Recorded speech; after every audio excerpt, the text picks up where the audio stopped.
চেয়ারে আছি, আমি সবার যে আমাকে ভোট দিছে তার যতটুকু অধিকার, যে ভোট দেয় নাই তার কম না বরং বেশি অধিকার, কারণ সে আমার উপর আস্থা রাখতে পারে নাই, এই কারণে সে আমার ভোটটা দেয় নাই, বরং এখন তার আস্থা অর্জন করতে হবে। ঠিক নিও?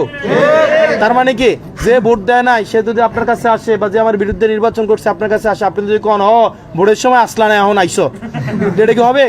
বরং তারে আরো বেশি আন্তরিকতা দেখাইতে হবে, তাকে আরো বেশি, সে ভয়ে ভয়ে আসবে, আরে আমার নিয়ে বেজ্জতি করে, যখন দেখবে আপনি আন্তরিকতা দেখাইছেন তখন সেটা আরো বেশি মনে রাখবে।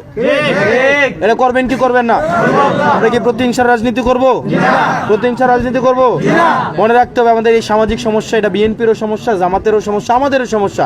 সমাজ যদি মাদক থাকে এটা সবার সমস্যা না? সবার সমস্যা কিনা? সেজন্য এলাকাতে আপনারা বিএনপি দেখার দরকার নাই, জামাত দেখার দরকার নাই, সমাজের মসজিদে মসজিদে, স্কুলে স্কুলে এবং প্রত্যেকটা প্রতিষ্ঠানে গ্রহণযোগ্য মানুষগুলোকে নিয়ে বসেন, বৈশা আপনারা কমিটি করেন মাদকের বিরুদ্ধে, এবং যেই ঘরগুলো আপনারা তো জানেন কোন কোনগুলোতে মাদক বেচে, জানেন না আপনারা? এগুলো সমাজে সবাই জানে, তাদেরকে দুইটা উপায় দেন। কে সাহস পায় না? আপনি বলেন, বলার পরে দেখি আমি সুরের নাম ঘোষণা করে দেই, সুর লগে বয়ে রেখা আমার পিছিয়ে দাঁড়াই থেকে আমি বলে দেয় যে ফিসও কিন্তু আছে।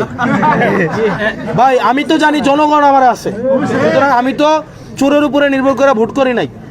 আমি আগামীবার আবার মানুষের কাছে গিয়ে ভিক্ষা যাবো যে নির্বাচন করতে টেয়া লাগে, টেয়া দাও। আমি তো ওই চাঁদাবাজের কাছে যাব না।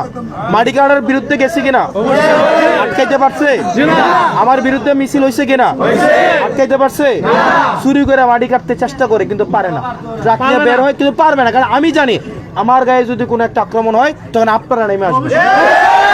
ঠিক একইভাবে আপনি সত্যের পক্ষে অটল থাকেন, দেখবেন কেউ না কেউ আপনার পক্ষে আসবে।